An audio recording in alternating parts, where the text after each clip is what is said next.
اعوذ باللہ من الشیطان الرجیم بسم اللہ الرحمن الرحیم سبحان اللہ والحمد للہ ولا الہ الا اللہ واللہ اکبر ولا حول ولا قوة الا باللہ العلی العظیم اللہم صلی علی محمد وعلی آل محمد کما صلیت علی ابراہیم وعلی آل ابراہیم انک حمید مجید اللہم بارک علی محمد وعلی آل محمد کما بارکت علی ابراہیم وعلی آل ابراہیم انک حمید مجید رب اشرح لي صدري ويسر لي امري واحلل عقدة من لساني يفقهوا قولي واجعل لي وزيرا من اهلي رب زدني علما رب زدني علما رب زدني علما اللهم فقهنا في الدين اللهم فقهنا في الدين اللهم فقهنا في الدين آمین یا رب العالمین الحمد للہ رب العالمین۔ اللہ کا کروڑ بار شکر کہ اللہ تعالیٰ نے ہم سب کو ایک مرتبہ قرآن سے جڑنے کا موقع عطا فرمایا۔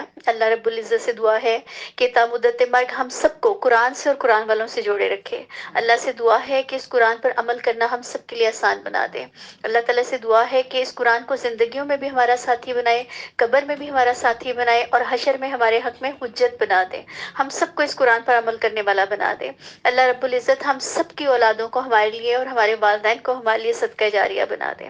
اللہ تعالیٰ سے دعا ہے کہ جہاں جہاں جو لوگ بیمار ہیں، پریشان ہیں، اللہ اپنی رحمت سے ان کی بیماریاں پریشانیاں دور فرما دے۔ اللہ ہم سب یہاں آنے والوں کو قبول فرما لے اور ہمارے اٹھنے سے پہلے اللہ تعالیٰ ہم سب کے لیے بخشش کے پروانے عطا فرما دے۔ آمین یا رب العالمین۔ الحمدللہ اللہ تعالیٰ کی توفیق سے جو ٹاپک میں نے چوز کیا ہے وہ ہے قرآن، وَهُوَ خَيْرٌ مِّمَّا يَجْمَعُونَ، کہ اللہ تعالیٰ فرماتے ہیں کہ دنیا کے لوگ جو بھی دنیا سے خزانے سمیٹ رہے ہیں، دولت، تجارت، شہرت، گھر بار، روپیہ، پیسہ، جو کچھ بھی سمیٹ رہے ہیں، مگر رب العالمین اس کائنات کو تخلیق کرنے والا اللہ تعالیٰ فرما رہا ہے کہ ان تمام چیزوں کے سمیٹنے سے بہترین چیز وہ ہے جو میں نے نازل کی ہے، یعنی قرآن پاک۔ یعنی قرآن پاک کا فہم حاصل کرنا، قرآن پاک کو سمجھنا، قرآن پاک کے احکامات کو جاننا اور اس کے اکارڈنگلی اپنی زندگیاں گزارنا اللہ کے نزدیک یہ سب سے زیادہ پسندیدہ ہے۔ سب سے پیاری بات یہ ہے کہ ہم قرآن کو جانیں، سمجھیں، لیکن انفارچونیٹلی اتنا خوبصورت قرآن، اتنا خوبصورت قرآن جس کو اللہ تعالیٰ نے افضل کتاب کہا، جس کے لیے اللہ تعالیٰ نے تمام چیزیں جو سلیکٹ کی، اللہ تعالیٰ نے وہ بہترین چیزیں سلیکٹ کی۔ نبی سلیکٹ کیا تو بہترین کیا، جگہ سلیکٹ کی تو بہترین کی، مہینہ سلیکٹ کیا تو بہترین کیا۔ یعنی اتنی فضیلتوں کے باوجود یہ قرآن جو ہے ہمارے گھروں میں، جیسے کہ ابھی اس بچی نے پڑھا ہے کہ تعویذ بنا کے جو ہے وہ پہنایا جاتا ہوں یا گلوں میں ڈالا جاتا ہوں اور دھو دھو کے پلایا جاتا ہوں، تاکوں میں سجایا جاتا ہوں۔ ہمارا قرآن کے ساتھ یہی والا بیہیویئر ہے۔ ہم نے قرآن کو صرف ایک چومنے کی کتاب بنا لیا، قرآن کو بہت مقدس جان کے اس کو تاکوں میں سجانے کی کتاب بنا لیا، یا پھر ہمارے گھروں میں جو مرنے جینے ہوتے ہیں اس پر اٹھا کر پڑھنے کی کتاب بنا لیا۔ لیکن قرآن جو اپنے اندر ہدایت کا اتنا بڑا پیغام لے کر آیا تھا، نصیحت کا اتنا بڑا پیغام لے کر آیا تھا، ہم اس سے غافل ہو گئے۔ ہمیں اصل میں اس قرآن کے پیغام کو جاننا ہے اور جاننا ہے کہ اللہ رب العزت اس قرآن کے ذریعے ہمیں کیا بتانا اور کیا سمجھانا چاہتے ہیں۔ اللہ تعالیٰ سے نا یہاں بیٹھ کر ایک عہد کریں اور اللہ تعالیٰ سے دعا کریں کہ اللہ تعالیٰ آج اس قرآن کے سائے میں آپ نے ہمیں بٹھایا ہے نا، اب تا مدت مرگ اللہ جدا نہ کیجیے گا اس قرآن سے۔ اللہ جو زندگیاں ہماری غفلتوں میں گزر گئیں، اس قرآن سے دوری میں گزر گئیں، اللہ اس پر ہمیں معاف فرما دیجیے گا اور آج اس محفل کو ہمارے لیے جو ہے وہ ہدایت کا ذریعہ بنا دیجیے گا۔ ہماری بقیہ زندگیاں جو ہیں وہ اس قرآن کے ساتھ گزرے، اللہ تعالیٰ اس قرآن کو جاننے، ماننے اور اس پر عمل کرنے میں گزرے ہماری زندگیاں، ٹھیک ہے؟ تو انشاءاللہ میں آپ کو بتاتی ہوں، اللہ کی توفیق سے اللہ تعالیٰ سے دعا ہے کہ جو کچھ ہم کہیں ہمیں اللہ تعالیٰ کہنے سے زیادہ عمل کی توفیق عطا فرمائے اور ہماری ہر نیت کو، ہمارے ہر عمل کو اللہ تعالیٰ اپنی رضا کے لیے خالص کر لے۔ اللہ تعالیٰ فرماتے ہیں قرآن پاک میں کہ یا ایھا الناس قد جاءتکم موعظۃ من ربکم وشفاء لما فی الصدور وہدی ورحمۃ للمؤمنین قل بفضل اللہ وبرحمتہ فبذلک فلیفرحوا وہو خیر مما یجمعون۔ اللہ تعالیٰ کہتے ہیں لوگو تمہارے پاس ایک ایسی چیز آئی ہے جو تمہارے پروردگار کی طرف سے ایک نصیحت ہے اور دلوں کی بیماریوں کے لیے شفا ہے اور ایمان والوں کے لیے ہدایت اور رحمت کا سامان ہے۔ اے پیغمبر صلی اللہ علیہ وآلہ وسلم کہو کہ یہ سب کچھ اللہ کے فضل اور رحمت سے ہوا ہوا ہے، لہٰذا اس پر انہیں خوش ہونا چاہیے، کیونکہ یہ اس تمام دولت سے کہیں بہتر ہے جسے لوگ سمیٹ رہے ہیں۔ جو میں نے آپ کو سٹارٹ میں بتایا نا، وہ ہوا خیر مما یجمعون، تو یہ اس سے پہلے کی جو آیت ہے، اللہ تعالیٰ نے کہا کہ اللہ نے تمہارے پاس ایک ایسی چیز بھیج دی ہے جو نصیحت ہے، جو دلوں کے امراض کی شفا ہے، جو رحمت ہے، جو ہدایت ہے، کس کے لیے؟ مومنین کے لیے۔ لہٰذا اللہ تعالیٰ انسانوں کو کہتے ہیں، رب العالمین کہتے ہیں کہ ارے لوگوں، تمہیں میں نے دنیا میں دنیا سمیٹنے کے لیے نہیں بھیجا، تمہیں اگر کچھ سمیٹنا ہے، اکٹھا کرنا ہے، تو اس قرآن کے خزانوں کو سمیٹو، اس قرآن کو اکٹھا کرو۔ اور پھر اللہ تعالیٰ فرماتے ہیں کہ ایمان والوں کے لیے جو اس میں ہدایت اور رحمت کا سامان ہے نا، وہ کس کو پتہ لگے گا؟ اس قرآن کے اندر کیا ہے، اللہ رب العزت کیا کہہ رہے ہیں، کون سے خزانے اس کے اندر چھپے ہوئے ہیں، وہ کون سے لوگوں کو پتہ لگے گا؟ کوئی مجھے جواب دے گا، کس کو پتہ لگے گا کہ اس قرآن کے اندر خزانے ہیں؟ جو قرآن کو پڑھے گا، جو قرآن کو پڑھے گا، جو سمجھے گا، جو انڈرسٹینڈنگ آف قرآن کرے گا۔ قرآن اب دیکھیں نا، اتنے عرصے سے جب سے ہم قرآن جب نہیں جڑے تھے، ابھی بھی بہت سارے لوگ نہیں جڑے، تو ہم کیا کر رہے تھے؟ صرف ریسائٹ کر رہے تھے قرآن کی، صرف ہم تلاوت کر رہے تھے قرآن کو، ہم صرف پڑھتے تھے، ٹھیک ہے نا؟ تو ہم نے خزانے تو نہیں سمیٹے، ہاں ہم نے ثواب سمیٹا ہے، کیونکہ اللہ کے نبی صلی اللہ علیہ وآلہ وسلم نے فرمایا قرآن کے ایک ورڈ کے بارے میں، آپ نے فرمایا کہ میں نہیں کہتا کہ الف لام میم ایک لفظ ہے، بلکہ یہ 3 لفظ ہیں، اور قرآن کے ہر حرف پڑھنے پر 10 نیکیوں کا اجر ہے۔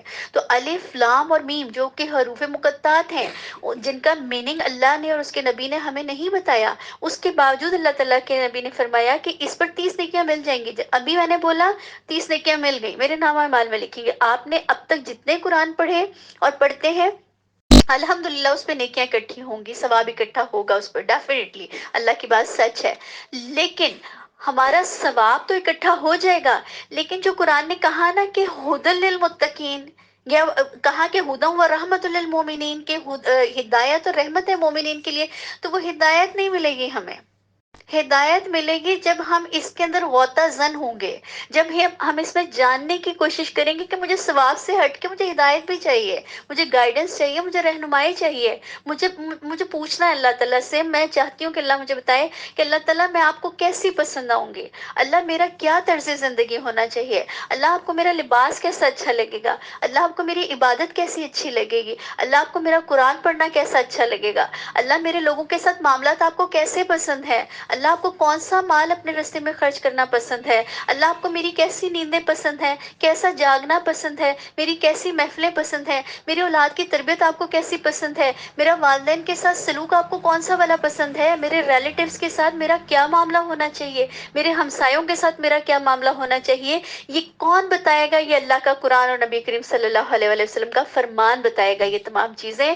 آج ہم نے جب ان تمام چیزوں کو اپنی عقل کے مطابق استعمال کرنا شروع کر دیا اور کہنا شروع کر دیا میری لائف میری مرضی، میری زندگی ہے، میں کسی سے ملوں نہ ملوں، میں کسی کو سمجھوں نہ سمجھوں، میرے والدین ہیں میں جو مرضی ان کے ساتھ کروں، میرے ریلیٹیوز ہیں میں ان کے ساتھ ملوں نہ ملوں، ان کے ساتھ جیسا مرضی برتاؤ کروں، تو پھر معاشرے کے اندر خرابیاں آنی شروع ہو گئیں، تب بے سکونیاں اور بگاڑ پیدا ہونا شروع ہو گیا، کیونکہ وہ مالک کائنات، خالق کائنات، اس نے یہ کائنات بنائی تھی، اس نے یہ دنیا بنائی تھی، اس نے سب کچھ سجایا تھا، اس نے انسانوں کو یہاں بھیجا تھا، مینوفیکچرر وہ تھا، ہمارا کریٹر وہ تھا، وہ بنانے والا تھا، اس کو پتا تھا کہ میں نے جو انسانی مشینری بنائی ہے اس مشینری کو کیسے یوز ہونا چاہیے۔ جب انسانوں نے اس مشینری کو اپنی مرضی سے یوز کرنا شروع کر دیا، اپنے فارمولے لگانے شروع کر دیے، تباہی اور بربادی آ گئی دنیا کے اندر، ہر چیز کا نظام جو ہے وہ تباہ و برباد ہو گیا۔ آپ کو پتا ہے نا کہ جب ہم گھر کے اندر ایک فریج لاتے ہیں، ایک مائکرو ویو اوون لے کر آتے ہیں، ایک LED لے کر آتے ہیں، یا اینی تھنگ ایلس، کوئی بھی چیز ہم لے کر آتے ہیں، تو اس کے ساتھ ہمیں اس کی ایک مینول بک ملتی ہے، جس کے اندر انسٹرکشنز درج ہوتی ہیں کہ اس فریج کو آپ نے اتنے وولٹیج کے اوپر چلانا ہے، اس کے وولٹیج اتنے ہوں گے تو فریج جل جائے گا، خراب ہو جائے گا، اس LED کو آپ نے ایسے یوز کرنا ہے، اس مائکرو ویو اوون کے اندر آپ نے فلاں فلاں کراکری یوز نہیں کرنی ورنہ یہ بلاسٹ ہو جائے گا، ختم ہو جائے گا۔ اور ہم کتنی کیئر کرتے ہیں، ہم ایک اسٹیل کا چمچ نہیں رکھتے مائکرو ویو کے اندر کہ نہیں نہیں اس کے اندر اسپارکنگ ہو جائے گی، خراب ہو جائے گا، ٹھیک ہے نا؟ تو دنیا کے جو انجینئرز ہیں جو یہ چیزیں بناتے ہیں، وہ ایک مینول بک بھیجتے ہیں اور ہم اس کی انسٹرکشن کے مطابق چیز کو استعمال کرتے ہیں تو وہ چیزیں ٹھیک چلتی ہیں۔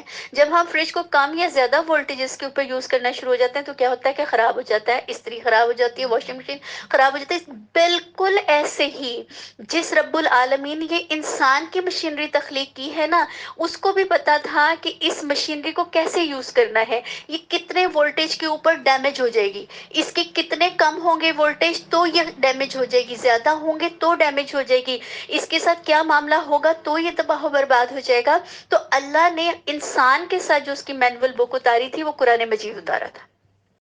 یہ قرآن مجید انسان کی مینول بک ہے، جس میں ہر طرح کے انسان کے بارے میں انسٹرکشن دی گئی ہے، ہر طرح کے معاملات کے اللہ تعالیٰ نے پیدائش سے لے کر مرنے تک اور مرنے کے بعد بھی خلود فی النار یا خلود فی الجنہ تک کے اللہ تعالیٰ نے تمام معاملات اس قرآن کے پاک کے اندر جو ہے اللہ تعالیٰ نے ڈیٹیل کے ساتھ بتا دیے، اور نبی کریم صلی اللہ علیہ وسلم کی احادیث نے اس کی صراحت اور وضاحت کر دی کہ کون کیسی زندگی گزارے گا تو اس کا کیا معاملہ ہوگا، کون کس رستے پہ چلے گا تو وہ کہاں پہنچے گا، اس کی ڈیسٹینیشن منزل کیا بنے گی۔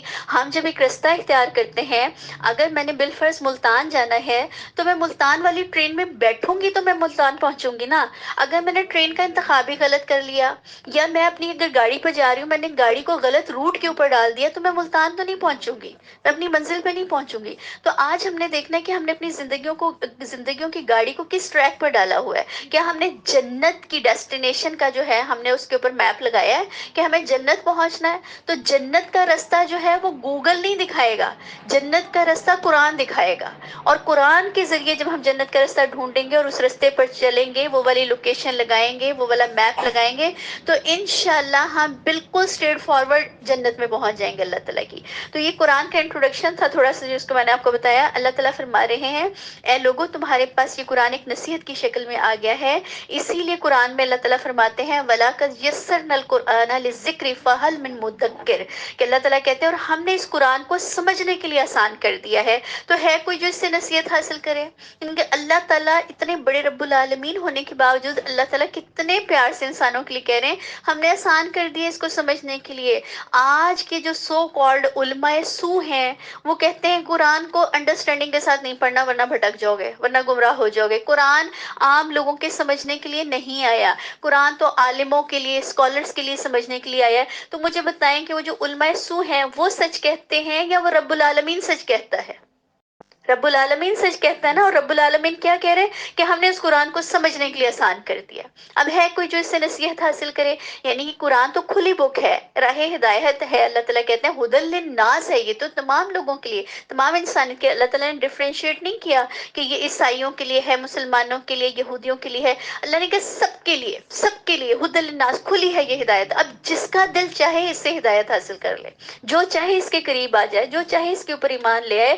تو پھر جو اس پر ایمان لائے گا نا، اس میں سے کس کو ہدایت ملے گی؟ ہدی للمتقین۔ اللہ تعالیٰ نے کہا کہ ہدایت پانے والے وہ ہوں گے جو متقین ہوں گے، اور متقین کون کون ہوتے ہیں؟ اللہ سے ڈرنے والے، جن کے دل میں اللہ تعالیٰ کا خوف ہوتا ہے، جو اس بات پر بلیو رکھتے ہیں کہ ہمارا ایک رب ہے، جن کا بلیو ہوتا ہے کہ اس رب نے ہماری ہدایت کے لیے کتابیں نازل کی، جن کا بلیو ہوتا ہے کہ اس رب نے ان کتابوں کو ڈرائیو کرنے کے لیے نبی پیغمبر بھیجے جو کہ رول ماڈل بنے ان کتابوں کے، جن کو یقین ہوتا ہے کہ آخرت کے دن ہم نے اپنے رب سے جا کر مل جانا ہے، اور ہمارا رب جو ہے وہ ہم سے اکاؤنٹیبلٹی کرے گا، پوچھ گچھ کرے گا، کیا کر کے آئے ہو دنیا میں، کیا کما کر لے کر آئے ہو، میرے دین کے لیے کیا کیا، میرے لیے کیا کیا، جنت میں جانے کے لیے کیا ایفرٹس کی، جہنم سے بچنے کے لیے کیا ایفرٹس کی، یہ رب ضرور پوچھے گا۔ یہ ہوتے ہیں متقین جن کے دل کے اندر فکر آخرت جو ہے وہ غالب ہوتی ہے، ان کی دنیا سے رغبتیں کم ہوتی ہیں، اور وہ آخرت کے سفر کی تیاری زیادہ کرتے ہیں کہ ہمیں رب العالمین سے مل جانا ہے، کیونکہ دنیا اتنی شارٹ ہے، اتنی فانی ہے، اتنی انٹرسٹیبل ہے کہ بالکل پتہ ہی نہیں ہے، ایک سیکنڈ کا نہیں پتا کہ ہم یہاں سے اٹھ کے باہر جانے بھی پائیں گے کہ نہیں۔ زندگیوں کو کوئی بھروسہ نہیں ہے۔ تو سمجھدار اور عقل مند وہ ہے جو اس دنیا سے صرف بقدر ضرورت حاصل کرتا ہے، یعنی کہ دنیا ایک کشتی کی مانند ہے، ایک بوٹ کی مانند ہے، جیسے پانی کے اندر بوٹ چلتی ہے تو وہ تیرتی ہے، ٹھیک ہے نا، پانی اس کو ریکوائرڈ ہے لیکن تیرنے کے لیے، ٹھیک ہے، ہمیں دنیا ریکوائرڈ ہے مگر تیرنے کے لیے، یہاں سے نکلنے کے لیے، سفر کرنے کے لیے، لیکن اگر وہ پانی جو ہے سمندر کا، دریا کا، جو جہاں کا بھی پانی ہے، وہ پانی اس بوٹ کے اندر آ جائے گا تو کیا ہوگا؟ بوٹ ڈوب جائے گی۔ تباہ و برباد ہو جائے گی. اگر پانی اپنے اندر سمو لے گی بوٹ، اس کو اتنی حوث اور لالچ ہو جائے گا کہ میں سارا سمیٹ لوں، تو وہ تو ڈوب جائے گی. اسی طرح سے دنیا جو ہے وہ ہمارے لیے اللہ تعالیٰ نے اس لیے بنائی ہے کہ بقدر ضرورت اس کو استعمال کریں.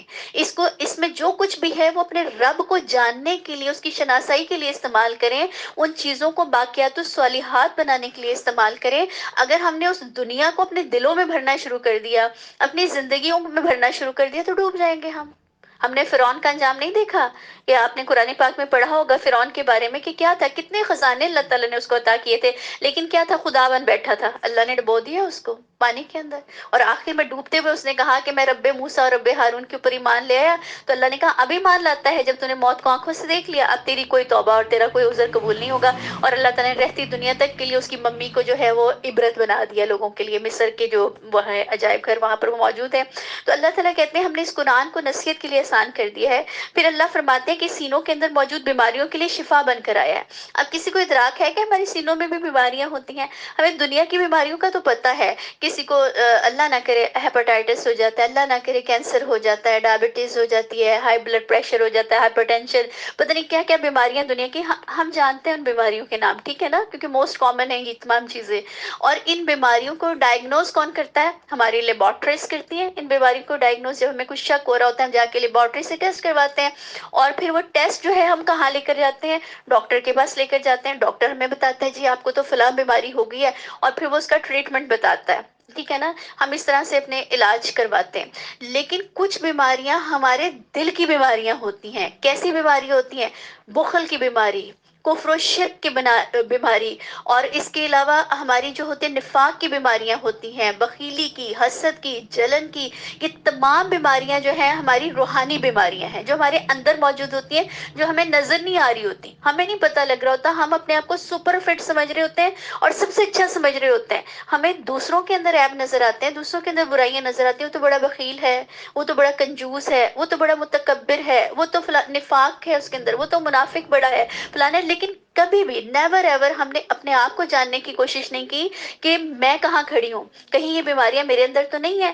تو یہ قرآن جو ہے یہ لیبارٹری ہے جو ہماری بیماریوں کو ڈائگنوز کر کے دے گی. جب ہم قرآن کو پڑھیں گے، جب ہم قرآن کے اندر یہ والے کریکٹرز پڑھیں گے، ان کی بیماریوں کے بارے میں پڑھیں گے، ان کے صفات پڑھیں گے کہ ایسے لوگ جو ہے وہ کیسے ہوتے ہیں، ان کے معاملات کیسے ہوتے ہیں، دین ہمیں پتہ لگے گا کہ ارے یہ والی بیماری تو ہمارے اندر بھی ہے. ایسے تو ہم بھی کرتے ہیں. قرآن کی جو کریکٹر یہاں پہ ڈسکرائب کر رہا ہے تو وہ تو ہمارے اندر بھی ہے، ہم بھی ایسی وکیلی کرتے ہیں. قرآن جو منافقین کی وہ صفات بتا رہا ہے، وہ صفات تو ہمارے اندر بھی ہے. جب سب سے پہلے آپ سورہ بقرہ جب پڑھنی شروع کرتے ہیں اسٹارٹنگ کے اندر سورہ فاتحہ کے بعد، الف لام میم ذالک الکتاب لا ریب فیہ سے، اس کے بعد اللہ تعالیٰ آپ کو بتانا شروع کرتے ہیں. اللہ تعالیٰ منافقین کی صفات بتاتے ہیں کہ ان کے اندر کیا چیزیں ہوتی ہیں. مومنین کے بارے میں بتاتے ہیں، اللہ تعالیٰ کافروں کے بارے میں بتاتے ہیں، فاسقوں کے بارے میں بتاتے ہیں. اور بلیو می کہ کبھی اگر آپ کو اللہ تعالیٰ توفیق عطا فرمائے، جب آپ قرآن سے جڑیں گے انشاءاللہ تعالیٰ آپ پڑھنا شروع کریں گے، تو جب آپ پڑھنا شروع کریں گے نا مومنین کی صفات کو، تو آپ کو اپنے اندر بہت کم وہ والی صفات نظر آئیں گی کہ مومنین ہوتے کیسے ہیں. مومنین کے بارے میں جو اللہ تعالیٰ نے بتایا، جن کے لیے اللہ تعالیٰ نے کہا کہ جنت بنائی ہے اللہ تعالیٰ نے ان لوگوں کے لیے، وہ والی صفات ہمارے اندر بہت کم نظر آئے گی ہر قاری قرآن کو، ہر پڑھنے والے کو. لیکن جب آپ منافقین کے بارے میں پڑھیں گے نا، آپ کو 110% لگے گا کہ یہ 99% تو میرے اندر موجود ہے یہ تمام چیزیں. اور پھر جب آپ اس کے بارے میں پڑھیں گے کہ اللہ نے منافقین کا درجہ کیا رکھا، جب اللہ تعالیٰ بتائے گا ان المنافقین فی الدرک الاسفل من النار، کہ بے شک اللہ نے کہا ان المنافقین، کہ کوئی شک نہ کرنا اس بات کے اوپر کہ بے شک، یہ بات بالکل 110% درست ہے کہ بے شک منافقین جو ہوں گے وہ جہنم کے سب سے نچلے درجے میں ہوں گے. جہنم کے 7 درجے بنائے ہیں اللہ رب العزت نے، اور ہر درجے کے اندر سٹیپ بائی سٹیپ لوگوں کو ڈالا جائے گا ان کے اعمال کے مطابق، ان کے ایمان کے مطابق. تو یہ جو منافقین ہیں یہ کون ہیں؟ یہ کلمہ گو مسلمان ہیں.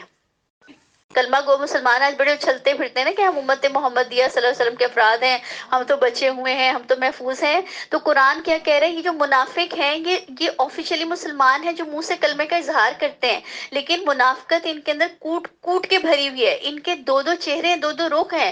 یہاں ہم لوگوں کے منہ پہ میٹھا میٹھا بولتے ہیں اور پیچھے جا کے ہم لوگوں کی برائیاں کرتے ہیں، پیٹ پیچھے ان کی جڑیں کاٹتے ہیں، ہم ان کو برا بھلا کہتے ہیں. یہاں فون پہ اچھی اچھی باتیں کرتے ہیں، فون بند ہوتے کے ساتھ ہی ہم کہتے ہیں کہ اس کا تو دماغ خراب ہے، اس نے تو یہ کر دیا، اس نے تو وہ کر دیا، مجھے ذرا پسند نہیں، مجھے فلانا نہیں۔ یہ ہے منافقت۔ یہاں تو ہم لوگوں کے سامنے بڑا پریٹینڈ کرتے ہیں کہ ہم بڑے نیک، ہم بڑے صالح، ہم بڑے نمازی پرہیزگار، اور ہمارا اللہ ہی جانتا ہے ہمارے گناہوں کو۔ یہ اس کی مہربانی ہے کہ اس نے ہمارے گناہوں کا اثر ہمارے چہروں پہ عیاں نہیں کیا، ورنہ آج کوئی شخص کسی کو منہ دکھانے کے لائق نہ ہوتا۔ یہ اس کی مہربانی ہے کہ وہ نیکیوں کے اثرات تو ہمارے چہروں پہ ظاہر کر دیتا ہے، وہ تہجد کے اثرات تو ہمارے چہروں پہ نور کی شکل میں ظاہر کر دیتا ہے، وہ کثرت سے سجدوں کے اثرات تو ماتھے پہ نشانوں محرابوں کی شکل میں ہماری شکلوں پہ ظاہر کر دیتا ہے۔ لیکن جو ہماری منافقتیں ہیں، جو ہماری قدورتیں ہیں، جو ہماری سیلفشی ہے، وہ اللہ تعالیٰ ہمارے چہروں پہ نمایاں نہیں کرتا، یہ اس کی رحمت ہے۔ ورنہ آج کوئی کسی سے ملنے کا روادار نہ ہوتا اگر انسان کے چہرے پر اللہ تعالیٰ یہ چیزیں عطا کر دیتا۔ تو یہ چیزیں کبھی انسان کو سمجھ نہیں آئیں گی اپنی زندگی کے اندر جب تک کہ وہ قرآن سے نہیں جڑ جائے گا۔ قرآن پڑھے گا تو اس کو پتہ لگے گا، قرآن پڑھے گا تو اس کو پتہ لگے گا، اوہو یہ کفار کی اللہ تعالیٰ اقسام بتا رہے ہیں۔ کفر، کافر، ہمیں لگتا ہے قرآن میں جہاں جہاں کافر کے لیے عذاب کا ذکر آتا ہے ہمیں لگتا ہے یہ تو کافروں کے لیے ہے، یہ تو اللہ تعالیٰ نے کافروں کا۔ کفر کا مطلب کیا ہے؟ انکار کر دینا۔ کفر کا مطلب ہے چھپا دینا، انکار کر دینا۔ اور مجھے بتائیں کہ ہم اپنی اپنی زندگیوں میں کتنا کفر کرتے ہیں انکار کی صورت میں، کہ اللہ کہہ رہا ہے جھک جاؤ، وسجد وقت قریب، میرے آگے جھک جاؤ۔ کتنے لوگ ہیں ہماری سوسائٹی کے اندر جو نماز کے لیے نہیں جھکتے؟ وہ کہتے ہیں اللہ خود ہی معاف کر دے گا، نہیں کوئی مسئلہ نہیں، اللہ کو نمازوں کی ضرورت نہیں، نہیں جھکتے۔ اللہ حکم دے رہا ہے، اللہ تعالیٰ کہہ رہے کہ نماز پڑھو، لیکن ہم نے تو کیا ہے؟ انکار ہے۔ انکار کیا ہے؟ کفر ہے، کفر کر دیا انسان نے۔ ہمیں قرآن بتائے گا، قرآن ہماری لیبارٹری ہے جو ڈائگنوز کرے گی کہ ہمارے اندر کیا کیا امراض ہیں، اور پھر صرف امراض بتائے گا نہیں، یہ قرآن ہی ہے جو اس کی سجیشنز، اس کے علاج کے طریقے بھی بتائے گا کہ اس کا علاج کس طرح سے کیا جائے گا۔ پھر